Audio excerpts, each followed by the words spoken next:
அதாவது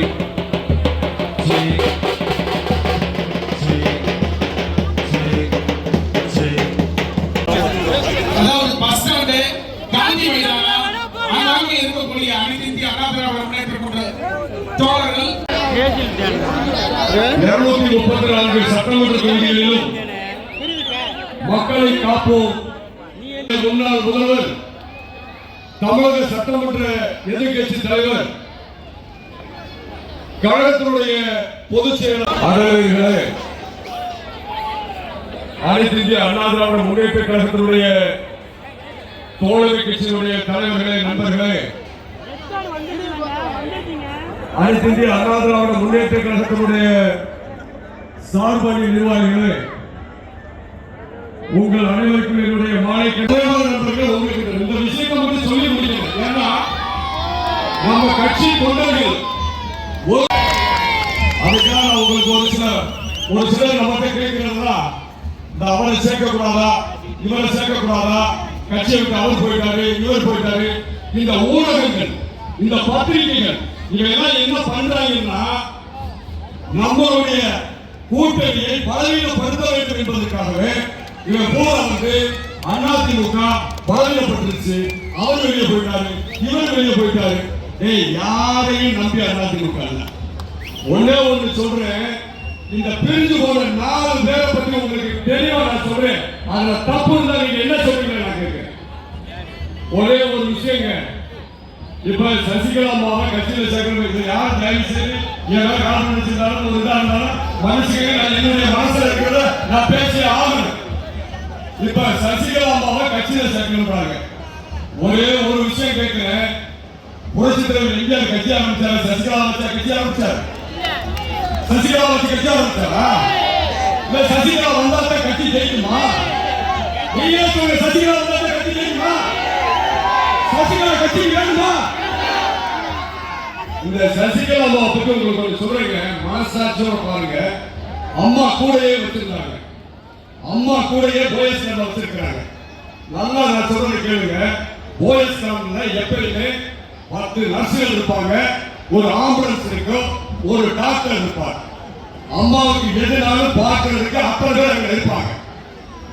சரி, இப்ப இந்த இடத்துல நான் கீழே விழுந்துட்டேன்னா நீங்க என்ன பண்ணுவீங்க? உடனடியா நீங்க உள்ள தூக்கிட்டு ஓடுறதுக்கு தான் பாப்பீங்களா?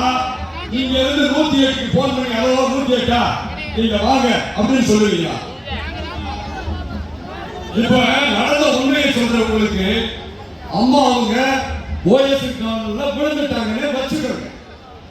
அந்த போயஸ் கார்ல சாதாரண ஒரு டீ கடையில 40 கேமரா வச்சிருக்கா, சிசிடிவி கேமரா வச்சிருக்கா.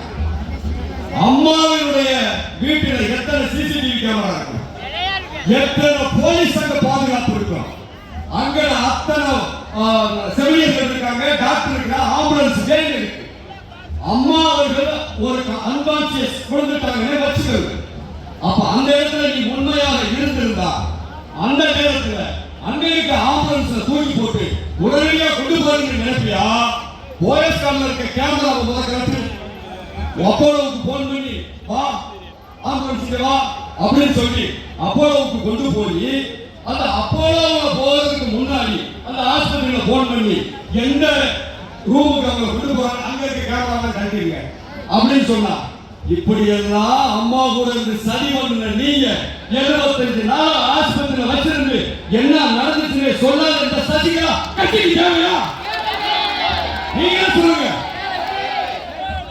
அதே மாதிரி இந்த சசிகலா அப்படியே அம்மா வந்து இறந்துட்டாங்க, கட்சியை யார் நடத்துவதுன்றது ஒரு மிகப்பெரிய பிரச்சனை. சரி, 2 பேருமே இந்த பன்னீர்செல்வமோ ஐயா எடப்பாடியார் சேர்ந்து சரி கழகத்தை நாம் நடத்துவோம் சொல்லி நடத்துறாங்க. இப்படி நடந்துட்டு இருக்கும்போது என்ன நடக்குது கேட்டீங்கன்னா, இப்ப இவங்க எல்லாம் பேசுறாங்க, எடப்பாடியார் தவறு போனாரு, ஊர் போனாரு. டேய், முள்ளாலதான் எடுக்கணும், வைரத்தாலதான் அடிக்கணும், துரோகத்தாலதான் அடிக்கணும் அடிச்சாங்க. அந்த ஆளுக்கு இருக்கிற தில்லு இன்னைக்கு தமிழகத்துல எவனுக்கு கிடையாதா? அப்படி ஒரு திருடான ஆம்பளை எடப்பாடி தெரியுமா உங்களுக்கு? 10 பேரை அடிச்சாங்க டானு, ஆனா எடப்பாடி அடிச்ச அத்தனை பேர் டானு தான் அடிச்சாரு. சும்மா ஒண்ணு சாதாரண கிடையாது. அதே மாதிரி நண்பர்கள் ஓபிஎஸ் சேர்ந்து இருந்தாங்க. அப்ப இந்த டிடிவி தினகரன் ஒருத்தர் இருந்தாருங்க. அவர் என்ன செய்வார்னு கேட்டீங்கன்னா, எடப்பாடி முதலமைச்சர் ஆக்கிட்டாங்களாம். அதனால அவர் என்ன பண்றதுன்னு கேட்டீங்கன்னா, அரசு விழா அரசு நிகழ்ச்சி எது நடந்தாலும் நான் தான் வருவேன், நீ டம்மி பீஸ். எப்படி சோனியா காந்தியும் மன்மோகன் சிங் இருந்தாங்களோ அது மாதிரி எடப்பாடியார் சும்மா டம்மி பீஸா வச்சு நான் தான் இருப்பேன்னு சொல்லி அந்த மன்னார்குடி மாஃபியா கும்பல் அப்படி ஆட்சி வைக்க ஆரம்பிச்சாங்க. எடப்பாடியார் பார்த்தாரு, இந்த மாதிரி நீங்க இருந்தாங்கன்னு சொன்னா இந்த கட்சியை இவங்க கவலைகளை பண்ணிடுவாங்கன்னு சொல்லி அவர் என்ன பண்ணாரு, டிடிவி சசிகலா எல்லாத்தையும் கட்சி எடுத்து நீக்கிறார். இந்த சசிகலாவா இருக்கட்டும், இந்த டிடிவி தினகரனா இருக்கட்டும், இந்த மன்னார்குடி கும்பலை வந்து இந்த நாட்டுக்கு கொண்டு வந்தது யார் தெரியுமா? புரிச்சு தெரியுமா? அம்மா. அதுக்கு முன்னாடி எம்ஜிஆர் காலத்துல யாருக்காவது நீங்க தெரியுமா? யாருக்காவது தெரியுமா? சொல்லுவீங்க, யாருக்கு தெரியுமா? இந்த டிடிவி என்ன பண்ணுறான்னு கேட்டீங்கன்னா, நீங்க இருந்து போய் ரெட்டலையை முடக்குங்க. உங்களுக்கு அறிமுகப்படுத்துறது, உங்களை இந்த நாட்டுக்கு ஒரு தலைவனை காட்டுறது அனைத்து இந்திய அண்ணா திமுக. அப்பேற்பட்ட கட்சியை முடக்கணும்னு சொல்லி டெல்லியில போய் ஒருத்தருக்கு 50 கோடி ரூபாய் லஞ்சம் கொடுத்து அண்ணா திமுக ரெட்டலையை முடக்கணும்னு சொல்லி போய் லஞ்சம் கொடுத்து முடக்க பார்த்தவங்க அந்த டிடிவி தினகரன். அவனை கட்சியில சேர்க்கணுமா? அண்ணா திமுக வாழ்ந்து அவனை கட்சியில சேர்க்கணுமா? அண்ணா திமுக துரோகம் பண்ண அந்த கும்பல கட்சிக்கு தேவையா? அவன் இருந்தா தான் அண்ணா திமுக ஜெயிக்குமா?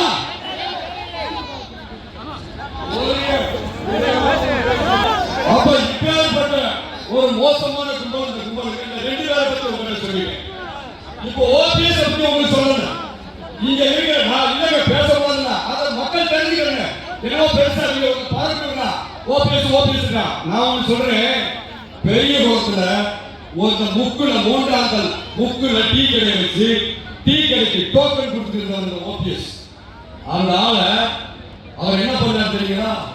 எம்ஜிஆர் 89 87 இறந்து போனதுக்கு பின்னாடி ஜானகி அம்மா 2 பேரா பிரிச்சு எலெக்ஷன்ல நின்னப்ப அந்த போடி தொகுதியில அந்த அம்மா நிர்மலா, அந்த அம்மா யாரு?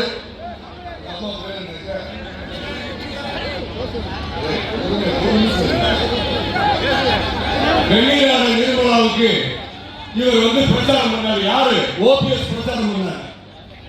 அம்மா நிறுத்திய வேட்பாளரை எதிர்த்து வெளியாளர் நிர்மலாவுக்கு பிரச்சாரம் பண்ணார் இவர். ஆனா 89ல அம்மாவுடைய விசுவாசியாக சேவல் சின்னத்திலிருந்து போட்டியிட்டு ஜெயிச்சவர் அண்ணன் எடப்பாடி. தெரியுமா? அன்னைக்கு அம்மாவுடைய தீவிர விசுவாசி அண்ணன் எடப்பாடி அவர்கள். அப்ப இந்த ஓபிஎஸ் என்ன பண்றாருங்க, ஒரு டீ கடையில டோக்கன் போட்டு இருந்த ஒண்ண ஒரு நகரமன்ற தலைவராக்கி, ஒரு எம்எல்ஏ ஆக்கி, உடைய மந்திரி ஆக்கி, முதலமைச்சர் ஆக்கி, உன்னை இந்த தமிழக மக்களுக்கு அடையாளப்படுத்துவது அனைத்து இந்திய அண்ணா திமுகவும் புரட்சி தலைவி அம்மாவும். அப்பேற்பட்ட ஒரு கட்சிய நீ என்ன பண்ணுங்க? அண்ணா திமுக நீ நல்ல மனுஷனா இருந்தா என்ன பண்ணுங்க? ஐயா, எந்த கூட்டணியில் வேணாலும் இருங்க, அண்ணா திமுகவை எதிர்த்து நான் போட்டி போட மாட்டேன். என்ன இந்த நாட்டுக்கு தலைவனாக காட்டியது அனைத்து இந்திய அண்ணா திமுக. நான் அண்ணா திமுக உற்பத்தி வந்தவன். நான் அண்ணா திமுக எங்க இருந்தாலும் சரி, ரெட்டல போட்டி போற இடத்துல நான் போட்டி போட மாட்டேன். அண்ணா திமுக எதிர்த்து நான் போட்டி போட மாட்டேன். அதனால நான் அதெல்லாம் வேண்டாங்க. நான் என்னை அறிமுகப்படுத்திய கட்சியை எதிர்த்து நான் எப்படி போட்டி போடுறேன்னு நீங்க கேட்டிருந்தாங்க. நல்லா ஆமா, எடப்பாடிக்கு உங்களுக்கு 1000 பிரச்சனை கூட இருக்கட்டும், நீ அவரோட நீ மோதிருந்தா பரவாயில்ல. எம்ஜிஆர் இதய துடிப்பு, எம்ஜிஆர் உருவாக்கின அந்த நம்ம ராயப்பேட்டையில் இருக்கக்கூடிய கட்சி தலைமை அலுவலகம், அது எம்ஜிஆர் இதய துடிப்பு அலுவலகம். அந்த அலுவலகத்தை போய் ஆளை கூட்டு போய் அடிச்சு உரைச்சு நீ உள்ள போயிடுச்சுன்னா நீ யாரும் உண்மையான கட்சி கொண்ட உன்னையெல்லாம் கட்சியில சேர்க்கணும். நீங்கள் ஓபிஎஸ் கட்சியில சேர்க்கணுமா? சொல்லுங்க, ஓபிஎஸ் சேர்க்கணுமா? இப்படி துரோகிகளை கட்சியில சேர்த்தா இந்த கட்சி எப்படி வளரும்? சொல்லுங்க, கட்சி எப்படி வளரும்? இப்ப இதெல்லாம் எதுக்கு விளக்கம் உங்களுக்கு சொல்றேன்னு கேட்டா, நீங்க கூட ஒரு குழப்பம், நம்ம ஒண்ணு சேர்ந்தா கேட்போம், ஒண்ணு சேர்ந்தா ஒண்ணு சேர்ந்தாலும் இந்த துரோகம் பண்ணலாம் வேண்டாம். நீங்க ஒரு மனதோட எடப்பாடியில வரணும்னு சொல்லி நீங்க வந்து ஒரு முடிவோட தீவிரமா நீங்க வேலை பார்க்கணும், உணர்வோட உணர்வுள்ள புரட்சி தலைவர் உருவாக்கிய கட்சி, புரட்சி தலைவர் அம்மா கட்டி காத்த ஒரு கட்சி. இந்த கட்சியை நாம் மீண்டும் 2026 ஆட்சியில் உட்கார வச்சாதான் நாம இந்தியாவுடைய உண்மையான தொண்டராக இருக்க முடியும். உண்மையை சொல்றேன். இன்னைக்கு அண்ணன் எடப்பாடி வந்து உங்களுக்கு செங்கோட்டையை பத்தி ஒரு சில விஷயத்தை சொல்லிடுறேன். இந்த செங்கோட்டை யார் தெரியுங்களா? அவர் எம்ஜிஆர் காலத்துல இருந்து வந்தாங்க. நான் இல்லைன்னு சொல்றேன். இவர் என்ன நடந்துச்சு தெரியுங்களா? 2016 இவர் வந்து 2011 ஜெயிச்சு அவர் வந்துட்டாரு. ஒரே நிமிஷம் பாருங்க.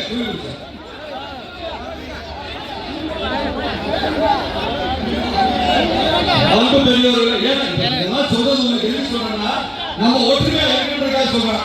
சரி, அதை இப்ப அண்ணன் எடப்பாடி அவர்கள் நெல்லிக்காம பிரசாரத்துக்கு வரான்னு சொன்னா, அன்பு பெரியவர்களை இன்னைக்கு தமிழ்நாடு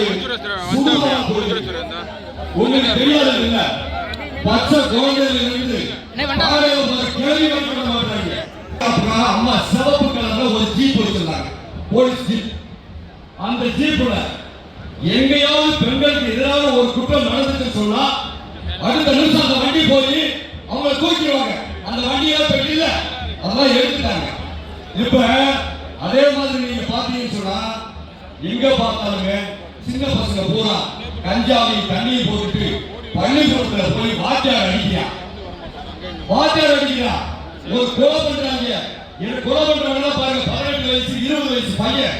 தமிழ்நாட்டில் எங்க பார்த்தாலும் கூட இப்ப கூட பாருங்க, நேற்று பாட்டாளி மக்கள் கட்சியினுடைய மாவட்ட செயலாளர் ஆபீஸ்ல ஒரு குண்டை போட்டு வீசி இந்த மாதிரி ஒரு பெரிய அக்கிரமம் தமிழ்நாட்டில் நடந்துகிட்டு இருக்கு. எப்ப பார்த்தாலும் தமிழக முதலமைச்சர் வெளிநாடு போவாரு. உலகத்திலேயே பாருங்க, நேற்று ஒரு வீடியோ போட்டிருந்தாங்க. சைக்கிள், அந்த சைக்கிள் பாத்தீங்கன்னா பேட்டரியில ஓடுற சைக்கிள். உலகத்திலேயே பேட்டரியில ஓடுற சைக்கிள் காலை வச்சு ஓட்ட ஒரே முதலமைச்சர் பண்றாங்க. பேட்டரியில ஓடுற சைக்கிள காலை வச்சு ஓட்ட ஒரே முதலமைச்சர் பண்றாங்க. அதை ஒரு போட்டோ ஷூட் எடுத்து போட்டு விட்டாங்க. அதே மாதிரி மக்களே, உங்களுக்கு சின்ன உதாரணம் சொல்றேன். தாய்மார்கள் நிறைய இருக்கீங்க, உங்களுக்கு ஒரு விஷயம் மட்டும் சொல்றேன். அண்ணா நகர்ல ஒரு 10 வயசு சிறுமியை வந்து பாலியல் பலாத்காரம் பண்ற ஒரு ரவுடி. அந்த குடும்பம் போலீஸ்ல போய் கம்ப்ளைண்ட் பண்றாங்க. போலீஸ்ல கம்ப்ளைண்ட் பண்ணா போலீஸ் கம்ப்ளைண்ட் எடுக்கல. அவங்க ஒரு வக்கீல வச்சு கோர்ட்டுக்கு போறாங்க. கோர்ட்டுக்கு போனவங்க கோர்ட்டு சொல்றது இந்த வழக்கை பதிவு பண்ணுங்க, போலீஸ்க்கு கோர்ட்டு உத்தரவு போடுது. கோர்ட்டு உத்தரவு பண்ண நல்ல மனசாட்சி உள்ளவங்க நல்லா கேளுங்க. அந்த 10 வயசு சிறுமியை சீரழிச்சுட்டா அதை திமுக அவனுக்கு கோர்ட்ல கேஸ் போட்டு அவனுக்கு தண்டனை வாங்கி தரணும்னு சொல்லி அவன் மேல வழக்கு பதிச்சு அவனை ஜெயில போடுன்னு சொல்லி கோர்ட்டு உத்தரவு போட்ட பிறகு போலீஸ் அவனை இது பண்ணாங்க. அதற்கு பிறகு அந்த பெற்றோர்கள் ஏழை தாய்மார்கள் என்ன பண்றாங்கன்னா, ஒரு வக்கீல வச்சு எங்களுக்கு சிபிஐ விசாரணை வேணும்னு சொல்லி நீதிமன்றம் உச்ச நீதிமன்றத்தில் மனு தாக்கல் பண்றாங்க. ஏங்க, இந்த திமுக அரசை கேட்கிறேன், உன் வீட்டுல இப்படி ஒரு சம்பவம் நடந்தா நீ ஒத்துக்கிறீங்களா? உன் வீட்டுல நடந்தா நீ ஒத்துக்கிறீங்களா? எவன் வீட்டு பிள்ளை எவன் வீட்டு பொம்பளை நாசமா போற உனக்கு என்ன நீவாழ்ந்துருக்க? இவங்க என்ன பண்றாங்க தெரியுமா? 50 லட்சம் ரூபாய் ஒரு உச்ச நீதிமன்ற வக்கீலுக்கு கொடுத்து சிபிஐ விசாரணை தேவையில்லைன்னு சொல்லி நீ கொண்டு உச்ச நீதிமன்றத்தை மேல்முறையீடு பண்ணி உனக்கு வெக்கமா உங்களுக்கு? இன்னொரு சொல்றேங்க, அன்றாட நீங்க இதெல்லாம் தெரிஞ்சுக்கணும். அன்றாட உழைக்கிற தொழிலாளி உடல் வலிக்குதுன்னு சொல்லி டெய்லி டாஸ்மாக்ல போய் என்னவோ கொஞ்சம் தனியா குடிக்கியா, அந்த சாராய பாட்டிலுக்கு 10 ரூபாய் சேர்த்து வச்சு வாங்குறேன். சரி, 10 ரூபாய் சேர்த்து வச்சு வாங்கினாங்கல்ல, இந்த காசெல்லாம் எங்கடா போகுது அப்படின்னு பார்த்தா நீங்க டாஸ்மாக்ல 30,000 கோடி 40,000 கோடி ஊழல் சொல்லியிருக்காங்க. சரி, இந்த 40,000 கோடி என்ன நடக்குது பாத்தீங்கன்னா என்ன பண்ணிருக்காங்க தெரியுங்களா? இந்த ரத்தீஸ், ஆகாஷ் பாஸ்கர், விக்ரம் சிங், இந்த 3 பேருங்க. இந்த 3 பேர் யாருங்க? சின்ன பையன் கூட சும்மா கிரிக்கெட் விளையாடுறாங்க. இந்த 3 பேர். இப்ப இந்த விக்ரம் சிங் ஒரு தொழிலதிபர், உதயநிதிக்கு நல்ல பழக்கம். நல்ல கவனமா கேட்க, உதயநிதிக்கு நல்ல பழக்கம். அப்போ உதயநிதியை வச்சு அந்த ஆகாஷ் பாஸ்கர் ரத்தீஷ் ரெண்டு பேரும் பழக்கமாக இவங்க வயசு என்ன இருக்குன்னு நினைக்கிறீங்க? 22-23 வயசு உள்ளவங்க. இவங்க என்ன ஆச்சுன்னு கேட்டீங்கன்னா, அந்த டாஸ்மாக்ல இருந்து இந்த 10 ரூபாய் வந்து பாத்தீங்களா, இந்த 10 ரூபாய் வாங்குறதுக்கு அவங்க இந்த ரத்தீஷ் வீட்டுக்கு ஒரு நாளைக்கு 10 கோடி போகுமா. சும்மா இருந்த வய வீட்டுக்கு 10 கோடி டெய்லி போகுமா. அந்த காசை வச்சுக்கிட்டு என்ன செய்யறது தெரியாம இந்த 3 வயல் முடிச்சுக்கிட்டு இருக்காங்க. இந்த சூழ்நிலையில என்ன செஞ்சிருக்காங்க கேட்டீங்கன்னா, இந்த ஆகாஷ் பாஸ்கர் போய் சினிமா படம் எடுக்கிறான். சினிமா படம் எடுக்கிறா 500 கோடி 600 கோடி போட்டு சினிமா படம் எடுக்கிறான்.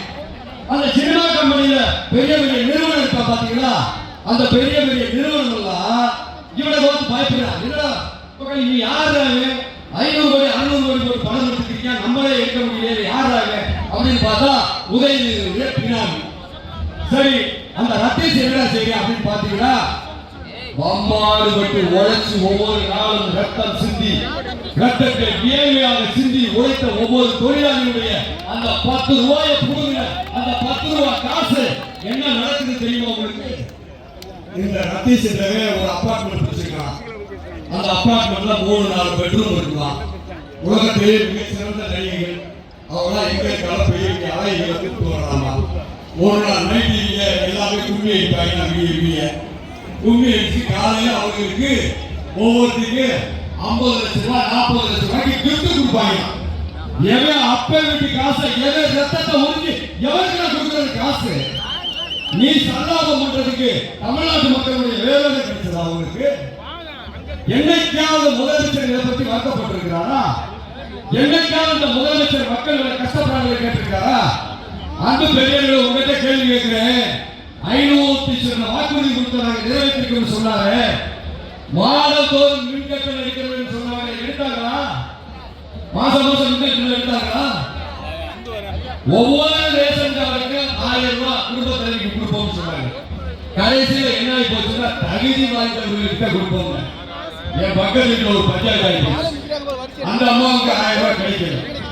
பூசனை போட்டு வெளுவெளு வச்சுக்கிட்டு என்னடா நடக்குது அப்படின்னு கேட்டா, அந்த பொம்பளைக்கு சந்தேகம்.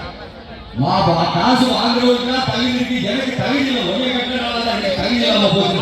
1000 ரூபாய் காசு குடும்பத்தை அறிவிச்சாங்க. அந்த மாதிரி ஒரு நிலைமை.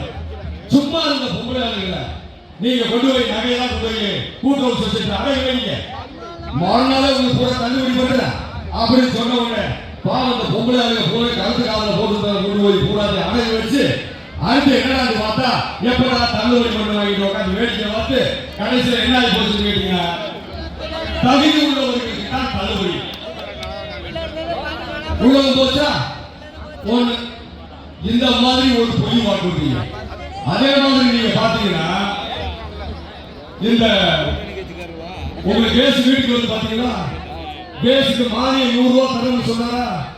கேஸுக்கு மானியம் 100 ரூபாய் கொடுத்தாரா? 100 ரூபாய் மானியம் கொடுத்தாரா? பூரா பொய்ய போராட்டமா பேசுறது, அத்தனை பொய்ய பேசுறது. இப்ப அது கூட பரவாயில்லைங்க.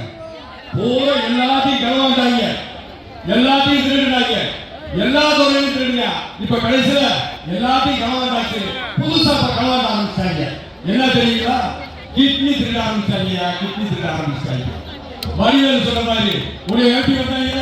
ஆமையா ஒரு வேலை ஏறியா ஏறு நடையா எடுத்துருப்பாங்க. ஆமா எடுத்துட்டாயா எடுத்தாயா கணக்காரா நீ கூட சொல்லக்கூடாதா? அப்படியே போன வாரம் நம்ம எடுத்துட்டு விட்டாங்கல்ல அப்படின்ற மாதிரி தப்பு தவிர இப்ப எல்லாம் தயவு செய்து ஆஸ்பத்திரிக்கு போயிட்டு வந்துட்டீங்கன்னா போய் ஒரு ஸ்கேன் எடுத்து பாத்துக்கங்க. தயவு செய்து ஒரு ஆஸ்பத்திரிக்கு போயிட்டு வந்துட்டேன்னா போய் ஸ்கேன் எடுத்து பாத்துக்க. உள்ள கிட்னி லிவர் எது இருக்கா இல்லைன்னு பாத்துக்க. அது கிளினிக் அந்த நிலைமை இருக்கு. இதெல்லாம் கொடுமை பாருங்க. அவன் கிட்னியை கலவாங்க பாருங்க. ஒரு 5000 நெசவாளர் குடும்பம் அந்த பள்ளிவாளையத்துல 5000 நெசவாளர் குடும்பம். அந்த நெசவாளர் குடும்பம் கஷ்டப்படுற குடும்பம். அவன் வேற வழி இல்லை. சரி என்ன செய்யறது, கஷ்டமா இருக்கு, கடை போட்டுட்டான் அப்படின்னா ஒரு கிட்னியை கொடு. அந்த கிட்னி திருப்பி நடந்தது யார் தெரியுமா? திமுக எம்எல்ஏ ஆஸ்பத்திரி, தனலட்சுமி சீனிவாசன் ஆஸ்பத்திரி. அந்த ஆஸ்பத்திரியில என்ன பண்ணாங்க தெரியுங்களா? அந்த மக்கள் பூரா போய் இந்த மாதிரி கஷ்டமா இருக்கிறவங்க ஒரு லட்சம் 2 லட்சத்தை கொடுத்துட்டு அதை கிட்னியை எடுத்து இவன் 1 கோடி 2 கோடி அந்த கிட்னியை எடுத்து பல கோடியா சம்பாதிச்சிருக்காங்க. இன்னைக்கு அவங்க இருக்க மக்கள் எல்லாம் பாத்தீங்கன்னா பாவங்க, துணிய முடியலன்றாங்க, வக்கர முடியலன்றாங்க, நிக்க முடியலன்றாங்க, பாவமா கஷ்டப்படுறாங்க. இப்படி எல்லாம் அந்த மக்கள் கிட்னியை கொடுத்துட்டு இந்த நாட்டை பாருங்க, இந்த மக்களை வாழ வைக்கிறதுக்கு கிட்னியை எடுத்துட்டு இருக்காங்க. இந்த ஒரு கொடுமைக்காக நீங்க ஓட்டு போட்டீங்க. கடவுளை பார்த்திருக்கிறாரா என்று தெரியாதுங்க. உண்மை சொல்ற பெண்கள் உங்களை பத்தி உங்களுக்கு தெரியல. கடவுள்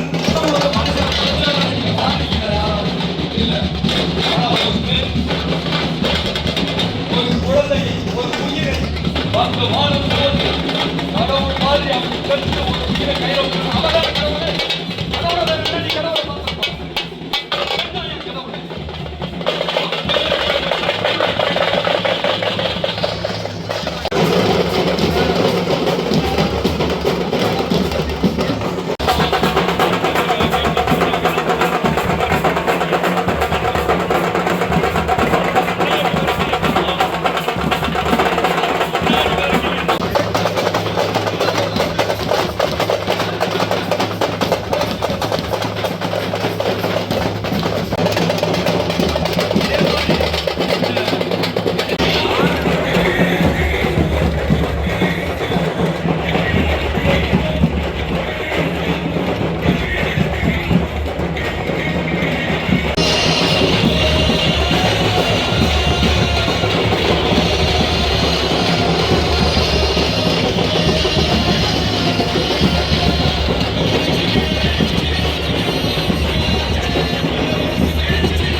கற்றுக்கொள்வோம் பணியோடு.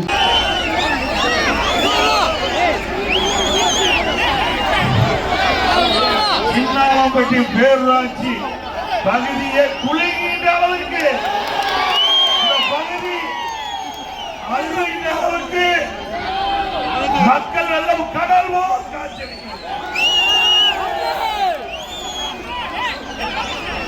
இந்த எழுச்சி பயண நிகழ்ச்சியிலே தலைமுறையாற்றிய மாவட்ட கழக செயலாளர், கழக துணை பொதுச் செயலாளர், முன்னாள் அமைச்சர், சட்டமன்ற உறுப்பினர் அண்ணன் திரு நத்தபுரம் சூடாதன் அவர்களே,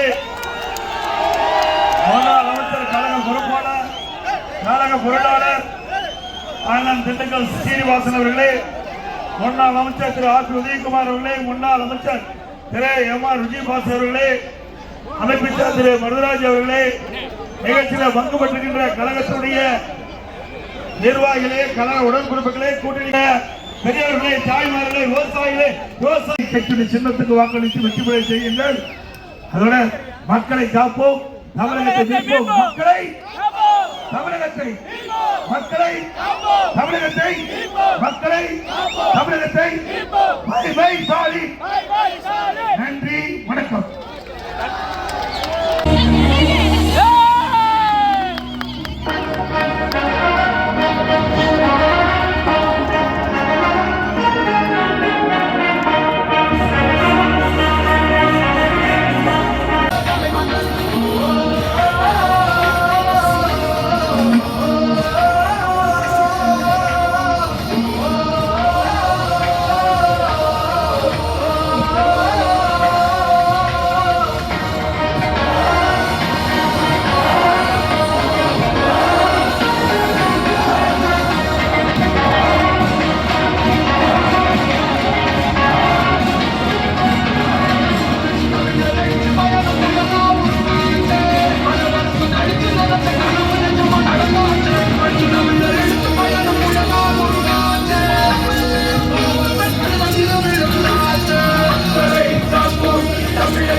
தமிழகத்தை